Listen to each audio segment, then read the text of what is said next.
Have you ever seen an older man trying to impress a young woman with a fancy car, youthful clothes, and an energy that screams desperation more than power? My friend, if you have to convince her with things, it's because you no longer believe in your presence. This isn't about money or muscles, it's about energy.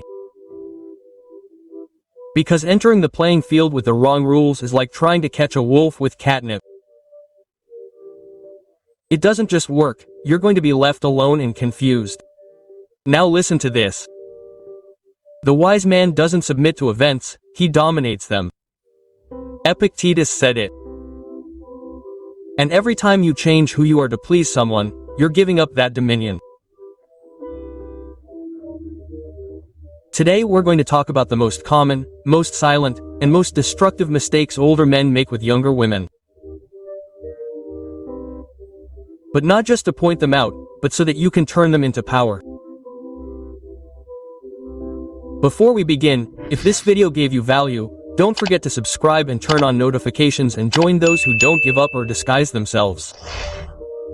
This isn't a video to please, it's a wake-up call. Are you ready to stop chasing and start attracting? Let's get started. 1. Buying attention makes you lose respect. Have you ever felt like the more you give, the less value people perceive in you? Many older men fall into the trap of provider mode. Expensive gifts, fancy dinners, weekend getaways like they're in a perfume commercial. All in the hopes that she'll say, "Wow, what a gentleman." But let me tell you something, my friend. If you need embellishments to get noticed, you're saying that your essence isn't enough. It's like a lion disguising himself as a house cat with a designer tie. He may look fancy, but everyone will know he stopped roaring long ago. Seneca summed it up perfectly. Poverty doesn't come from having less, it comes from wanting more. And when your desire for external validation outweighs your internal respect, you've already lost, even if your wallet is full. There are men who think that taking her to Paris makes them irresistible, and yes, she might upload photos with you, but if there's no presence behind the passport, you'll just be a geolocated memory. You're not here to buy her time, you're here to make time with her unforgettable. Next time you're tempted to impress with your wallet, ask yourself, am I doing this out of generosity or necessity? A man who respects himself doesn't compete with other wallets. He's the prize, and the prize never gets cheaper. In the next lesson, we're going to talk about something even sadder. Pretending to be young to get a young woman to like you. A strategy as absurd as using TikTok to seem interesting. And 2. Pretending to be young makes you invisible. Have you ever caught yourself using TikTok slang, dressing like you're going to the coolest music festival of the year, or pretending to be moved by a song you don't even understand? My friend, let me tell you something straight. There's nothing sadder than seeing a wise man disguised as an apprentice to fit in. Many older men believe that if they look current they will be more attractive, but no one respects someone who gives up their authenticity to please. It's like watching a tiger trying to meow to be accepted by a gang of kittens. It may seem cute until you realize that the tiger forgot that it was a predator. Marcus Aurelius said, "The best revenge is not to be like your enemy." And I'll translate it this way. The best way to stand out among young people is not to imitate them, it's to be incomparable. When you change the way you talk, your interests, your music, your essence, just to seem interesting, you lose what really made you unique. It's like serving old wine in a plastic cup at a party. It looks ridiculous and also tastes bad.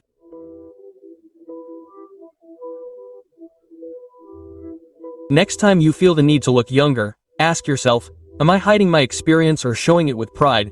Because attraction does not come from disguise, it comes from contrast. It does not need you to be young, it needs you to be you with your years, your silences and your certainties.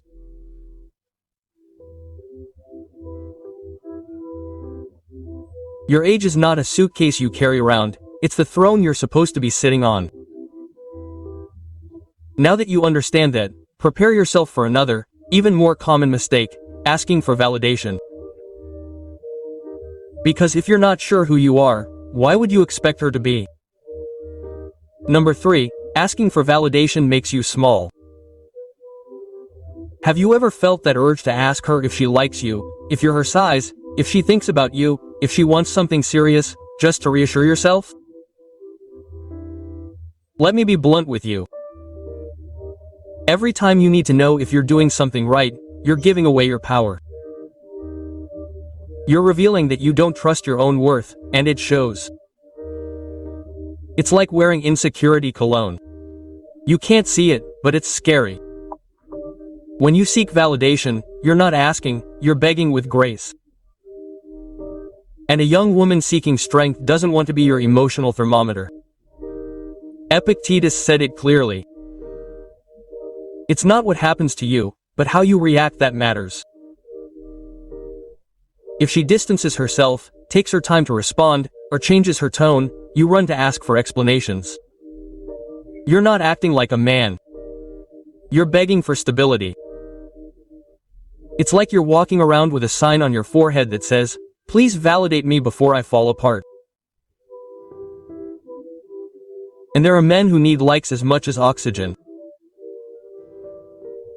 They live on an emotional ventilator that only works if someone approves of them.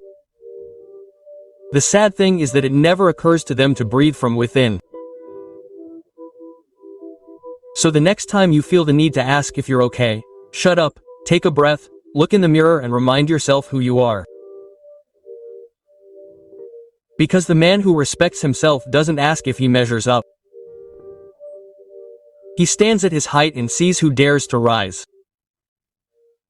The most powerful validation is not sought, it is imposed with presence. And if you like this lesson, wait until the next one, because I'm going to show you how being the emotional refuge may sound noble, but it will kill their desire for you without you even realizing it. It's like trying to light a fire with holy water, very pure, very noble, but you're not going to learn anything. Seneca said, "Where there is great desire, there must be strength." And part of that strength is setting boundaries, not absorbing her chaos, not saving her from her storms every time she thunders. Many men act like emotional firefighters, always ready with the hose of comfort. But in the end what they get is not admiration, it's a room in the friend zone, with no emergency exit. Listen to her, sure. Be empathetic, but don't dissolve. Don't become her emotional crutch, because the man who gets lost in his drama loses his direction too. A woman desires a man who can hold her world, not one who gets lost in hers. Desire doesn't come from overprotection, it comes from tension, from contrast, from mystery.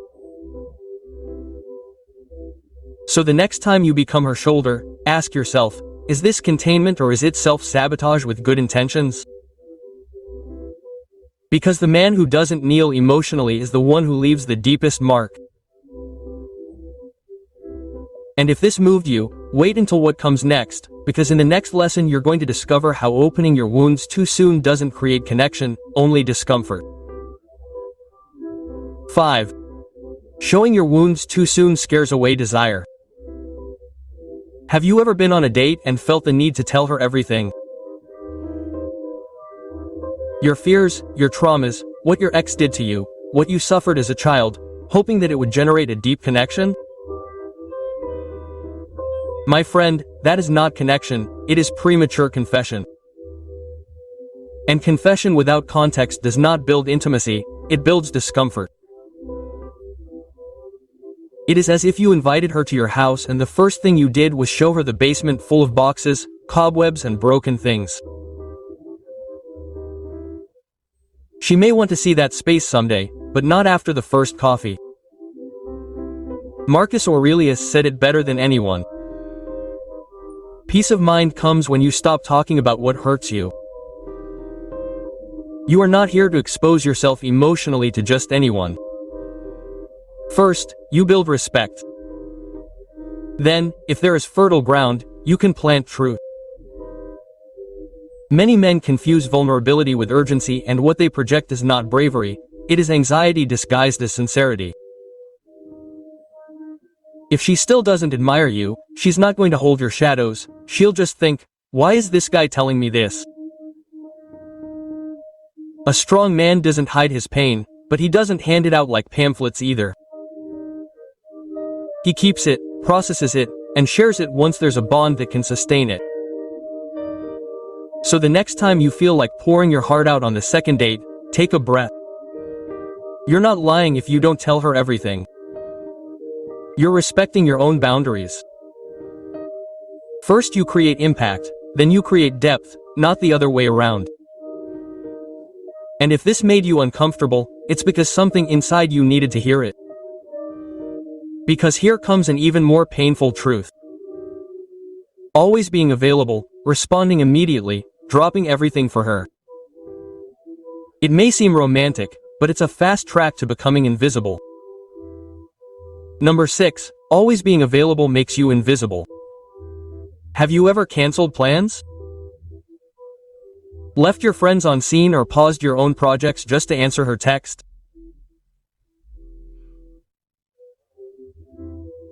Many men think that always being there is proof of interest, but my friend, too much presence doesn't feel like love, it feels like anxiety on Wi-Fi.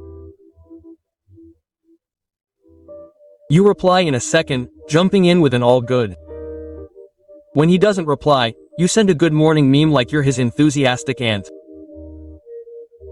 But the longer you're there, the less he notices you, because desire needs space and you're smothering it with attention. It's like being a fan in the winter, always on, but no one wants it. Epictetus said, anyone capable of annoying you becomes your master. If every notification changes your mood, then you are not in control. You are in emotional slave mode with good spelling. There are men who interrupt a work meeting just to respond with a simple ha ha ha. And then they wonder, why did they lose respect? Easy, because a man who has no priorities ceases to be a priority. Don't respond impulsively. Respect your silences. Respect your plans, so that she learns to live in your world, not that you adapt to hers.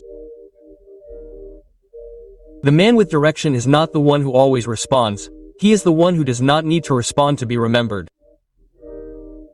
If you are always there, you are not romantic, you are predictable. And predictability, my friend, does not turn anything on.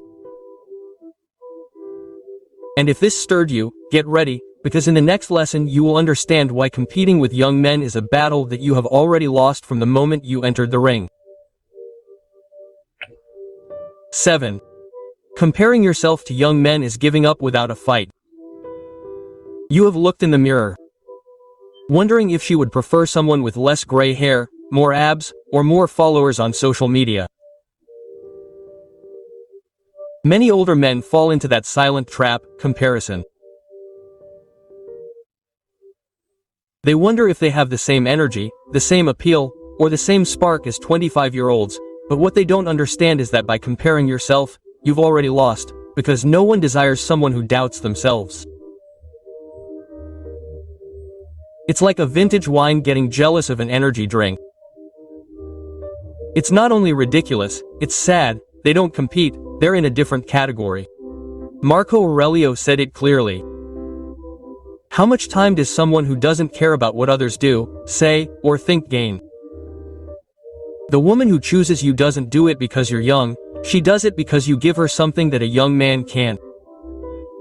Presence, direction, experience. The problem isn't that there are younger men. The problem is that you think that makes you less valuable, and some even try to imitate them. They talk like them, dress the same, upload videos of themselves dancing, and what they project isn't modernity, it's an identity crisis with Wi-Fi. Stop looking to the side. You're not in a race, you're not a competitor. You are the goal, the prize, the finishing point. A man who knows who he is, doesn't compare himself, imposes himself without saying anything. He enters the room and his presence says it all. And if this made you uncomfortable, don't worry, because what comes next is even deeper. The fear of abandonment, that silent poison that many carry and that causes all their masculine energy to collapse without them realizing it. 8. The fear of abandonment weakens your masculine energy. Have you ever acted out of fear of losing her? And not out of real conviction. Many men don't say it out loud, but they feel it. That silent fear that appears when she doesn't respond, when she pulls away a little, when something doesn't fit and you go into emergency mode. Constant messages. Checking the last connection. Surprise gift after an argument. It's not love, it's anxiety with a bow. It's like having a marble statue held together by toothpicks. Strong on the outside, on the inside, about to die. Falling. Epictetus summed it up with brutal elegance. Don't expect things to happen the way you want them to. Want them to happen the way they do, and your life will flow. If you're afraid she'll leave, then you're no longer flowing, you're begging for stability. There are men who explain the inexplicable, who apologize for things they don't even understand, who accept absurd conditions just so they don't lose her. But that doesn't make her fall in love, it overwhelms her, because when you need her to stay to feel complete, you're no longer a man. You're an emotional queen in a tie. Stop acting out of fear. If she stays, let it be because she wants to be, not because you've tied her up in a web of anxiety. A real man doesn't beg for company, he inspires permanence, not because of what he says, but because of how he vibrates.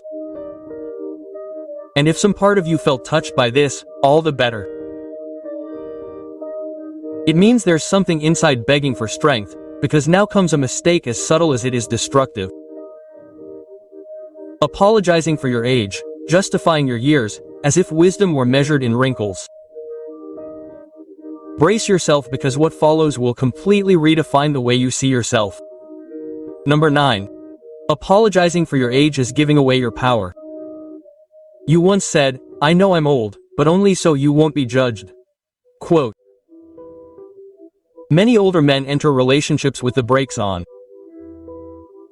They justify every gray hair, every wrinkle, every year as if their experience were a flaw rather than a crown. And in doing so they literally shrink, not in stature, but in energy. It's like an oak tree apologizing for not being a spring flower. Brother, you are not here to adorn, you are here to sustain. Marcus Aurelius made it clear. The best way to get revenge on those who wrong you is to not look like them. If you see yourself as an insecure old man, what do you expect her to see? Some even say with a resigned face, "I understand if you prefer someone younger."